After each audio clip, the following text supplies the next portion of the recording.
السلام علیکم۔ آج کی کہانی جانوروں کی ہے جو کہ بہت ہی مزیدار ہے۔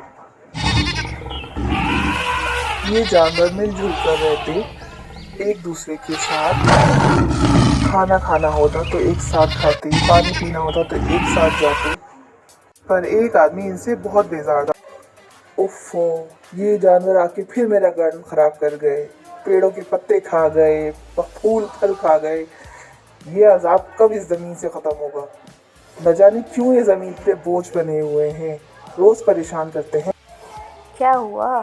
کس طرح آپ ان جانوروں کو کوس رہے ہیں؟ ارے وہی پرانا مسئلہ، میرا گارڈن رون کے چلے گئے سارے جانور۔